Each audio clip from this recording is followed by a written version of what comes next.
హోంమంత్రి అనితను తాను పరుష పదజాలంతో మాట్లాడలేదని అంబటి స్పష్టం చేశారు. తనకు నాకు వ్యక్తిగత కక్షలేమీ లేవన్నారు. రాష్ట్రంలో లా అండ్ ఆర్డర్ వైఫల్యంపై మాట్లాడుతూ హోంమంత్రి రాజీనామా చేయాలని కోరారన్నారు. నేను హోంమంత్రిని అవమానించలేదన్నారు అంబటి రాంబాబు. అనుచిత పదజాలం వాడలేదంటూ అంబటి క్లారిటీ ఇచ్చారు. నుంచి కూడా ఈ రాష్ట్రంలో హోంమంత్రిగా ఆమె ప్రమాణ స్వీకారం చేసిన దగ్గర నుంచి కూడా లా అండ్ ఆర్డర్ క్షీణిస్తూ వచ్చింది.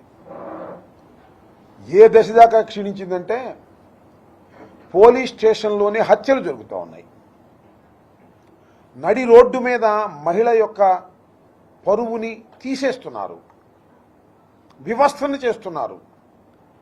ఎప్పుడో మనం పురాణాల్లో విన్నాం, ఇవాళ నడి రోడ్డు మీద జరుగుతూ ఉంది.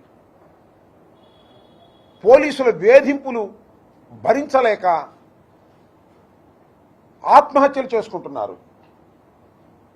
This is complete failure of home department అనేటువంటి నేపథ్యంలో రాజీనామా చేయాలి అని కొన్ని మాటలు మాట్లాడి, ఏం మాట్లాడానో మీరు చూడండి. నేను అనకూడని మాటలు ఏమీ లేదు, రాజకీయంగా ఉండే మాటలే నేను మాట్లాడాను.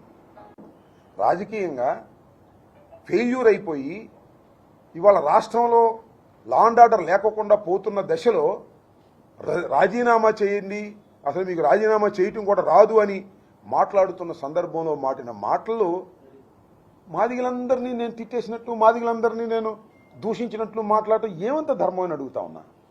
నేను ఇవాళ మళ్ళీ అడుగుతా ఉన్నా, నేను రాష్ట్ర హోంమంత్రి అనిత గారికి క్షమాపణ చెప్పవలసిన అవసరం లేదు, చెప్పను కూడా. కానీ కృష్ణమాది గారిని అడుగుతా ఉన్నా, కృష్ణమాది గారు నిజంగా నేనన్న మాటలు మా మాదిగ కుల గౌరవాన్ని తీసినయి అని మీరు ఒక మాట చెప్పండి, ఆమెకు చెప్పండి, మీకు క్షమాపణ చెప్తాను నేను. మీరు ఫీల్ అయితే, అది నిజమైతే కృష్ణమాది గారి దగ్గరకు వచ్చి చెప్పమన్నా చెప్తా, పత్రికా ముఖ్యంగా చెప్పమన్నా చెప్తా.